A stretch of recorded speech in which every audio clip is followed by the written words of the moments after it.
In the year 2257, humanity was thrust into the galactic stage not with a whisper, but with a deafening clash that would mark the beginning of an era. Mars, humanity's burgeoning colony and a symbol of interstellar ambition, served as the backdrop for this historic encounter. The Red Planet, now a tapestry of human innovation with sprawling cities and biodomes, was bustling with life, a testament to Earth's resilience and technological prowess. It was during the annual celebration of Mars terraformation completion, a festival attended by dignitaries and citizens from various Earth nations, that the Tarsians made their dramatic entrance.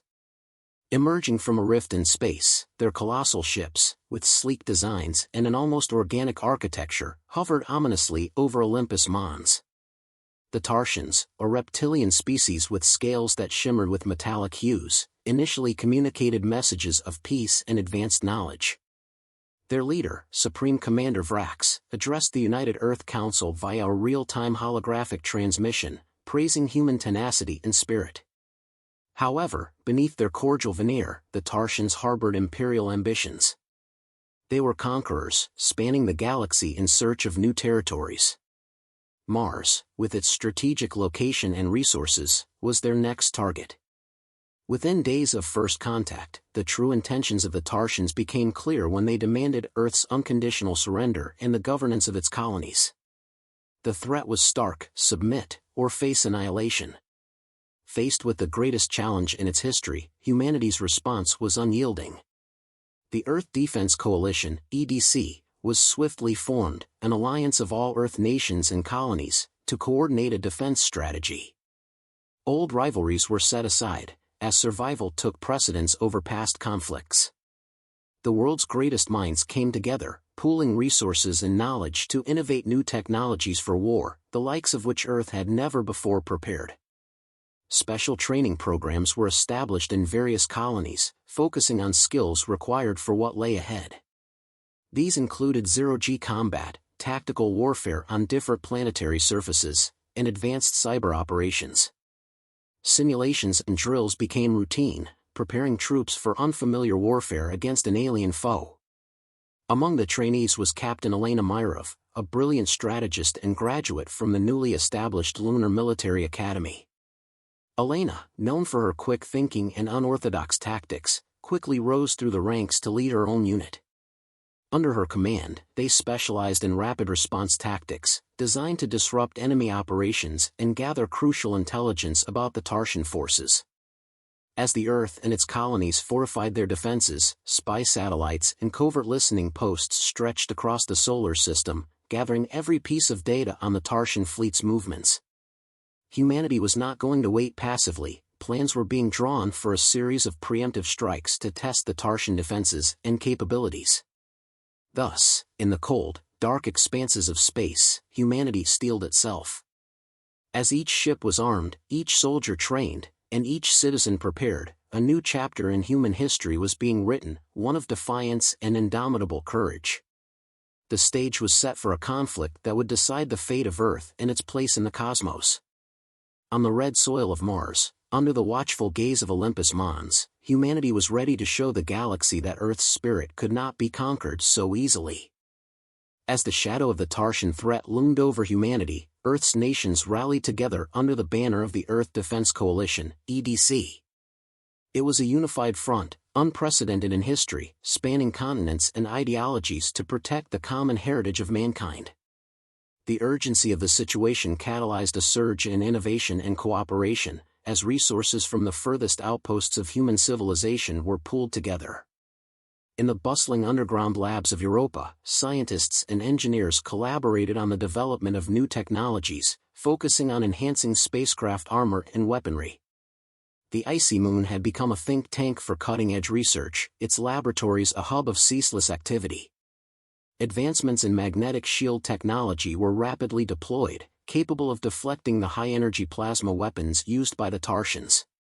Simultaneously, on Earth, old factories were repurposed overnight into war machine production lines.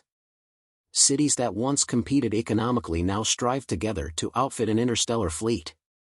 Drones, both for surveillance and combat, were produced in the millions, designed to operate in swarms to overwhelm the Tarsian sensors. Military training took on a new intensity. Special units were formed, specializing in various forms of combat essential for confronting an alien force with unknown capabilities. These included zero-G commandos, trained in the art of maneuvering and fighting in the vacuum of space, and the planetary raiders, experts in rapid deployment and guerrilla tactics on hostile planets. One of the more revolutionary initiatives was the formation of the Cybernetic Corps, a group of cybernetically enhanced soldiers who could interface directly with the network of drones and weapon systems. This corps was led by Major Liam Cortez, a pioneer in neural interfacing technology, who had volunteered to undergo enhancement to better serve the cause. Captain Elena Myrov, now recognized as one of the EDC's top strategists, was tasked with leading the first offensive operations. Her daring plan, codenamed Operation Stellar Spear, aimed to disrupt the Tarshan supply lines and gather intelligence. It was a high-risk strategy, involving a series of hit-and-run attacks on the enemy's outer defenses, utilizing the newly developed stealth frigates. The first of these missions targeted a Tarshan resupply station orbiting Callisto. Elena's team, aboard the stealth frigate Shadowstrike, approached undetected, slipping past the enemy's perimeter sensors. In a swift, coordinated attack, they disabled the station's main reactor, leaving it adrift and causing chaos in the Tarshan logistical network. Back on Earth, the public morale was buoyed by the news of these initial successes. Propaganda campaigns highlighted the heroics of the EDC forces, portraying the human spirit as indomitable. Schools, public forums, and media broadcasts were filled with stories of bravery and sacrifice, strengthening the resolve of the civilian population. In response to the growing threat, Earth's cities transformed. Buildings were reinforced, air raid shelters constructed, and every citizen was given basic training in emergency response. The planet had become a fortress, ready to defend itself against possible invasion. As the war progressed, intelligence gathered from the skirmishes provided valuable insights into the Tarshan war tactics and technology. This information was crucial for the development of countermeasures and tactics. The scientists and strategists worked tirelessly, often blurring the lines between day and night, driven by a single goal: to secure humanity's survival. Thus, in this time of dire need, humanity had not only unified but had also evolved. New alliances were forged in the crucible of war, and from every planet, moon, and station where humans dwelled, a fierce determination arose. As Earth and its colonies stood shoulder to shoulder, they were not just fighting for survival but for their rightful place in the cosmos. The stage was set for major confrontations, and with each passing day, humanity grew stronger, more prepared to face the might of the Tarshan Empire. The spirit of Earth was fully awakened, ready to challenge the stars themselves. As the war with the Tarshans intensified, the strategic importance of Saturn's largest moon, Titan, became evident. The moon, with its thick atmosphere and rich hydrocarbon lakes, had been transformed by the Tarshans into a formidable war base. This stronghold was not only a symbol of their military might but also a staging ground for their planned final assault on Earth. Captain Elena Myrov, now a celebrated figure across human territories, was chosen to lead a pivotal mission aimed at neutralizing the Titan stronghold. The mission, codenamed Operation Eclipse, was the most ambitious military endeavor undertaken by the Earth Defense Coalition, EDC. The operation involved multiple phases, each meticulously planned to exploit the Tarshans' vulnerabilities. The first phase required stealth and precision. Elena's task force, aboard the newly commissioned stealth destroyer Nightblade, approached Titan under the cover of the moon's dense orange clouds. The ship, equipped with the latest cloaking technology, evaded Tarshan sensors, allowing Elena and her elite team to infiltrate the moon's surface undetected. Once on Titan, the team deployed portable atmospheric domes to shield themselves from the harsh climate and proceeded to the vicinity of the Tarshan base. Using advanced hacking tools, they disrupted the base's communication arrays, sowing confusion and delaying any potential countermeasures. This allowed them to close in on their primary target, the base's main reactor. The second phase was the heart of the operation. Elena and her team, equipped with high explosive charges and advanced weaponry, infiltrated the reactor complex. The facility was heavily guarded by Tarshan soldiers, necessitating a silent approach to avoid detection. Utilizing a combination of human ingenuity and cutting-edge technology, they managed to navigate through the labyrinthine corridors and secure their objective. The detonation was timed to coincide with a diversionary attack by the EDC fleet, drawing the Tarsian forces out of the base. As the charges were set, Elena and her team narrowly escaped the ensuing blast, which was magnified by the volatile chemicals present in Titan's atmosphere. The explosion was monumental, sending shockwaves across the surface and into space, where the battle raged on. The destruction of the Titan base was a turning point in the war. The blast crippled the Tarsian fleet, leaving their warships in disarray and vulnerable to the waiting EDC forces. In the chaos that followed, the EDC fleet, led by Admiral Lu Wen, executed a series of coordinated strikes, decimating the Tarsian armada. Each human ship fought with a ferocity fueled by the knowledge that the survival of their species hung in the balance.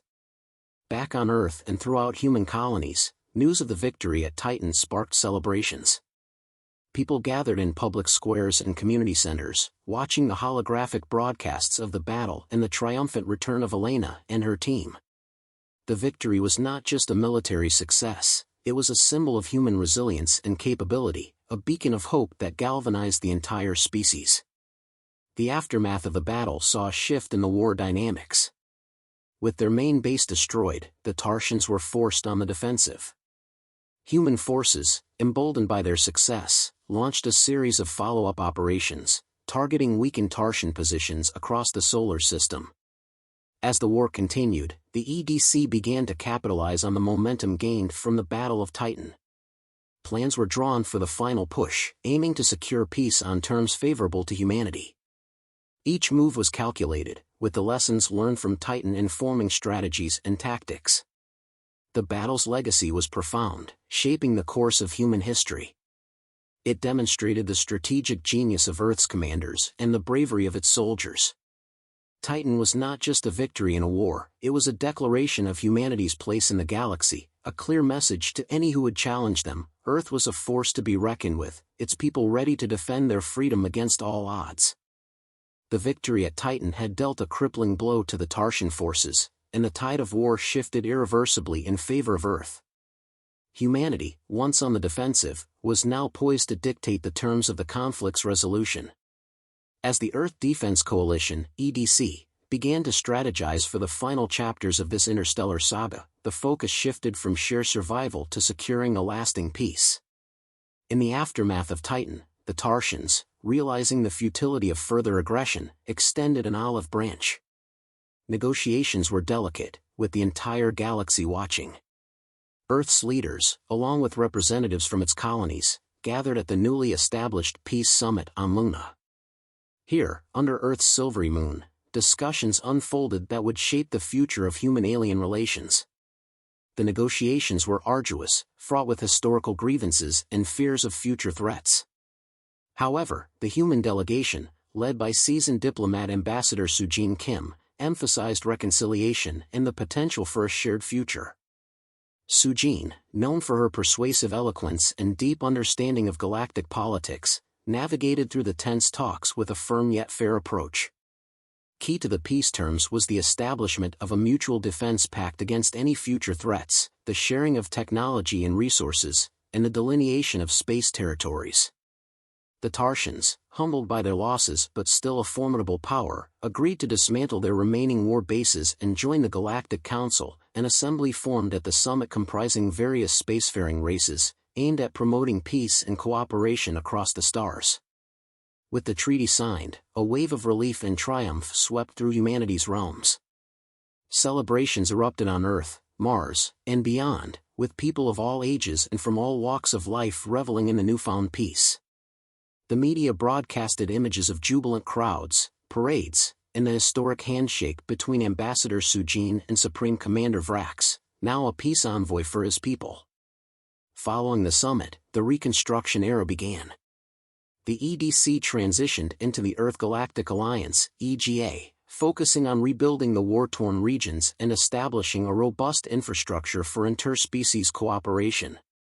Educational programs were initiated to foster understanding and appreciation of alien cultures, which was instrumental in overcoming old prejudices and fears.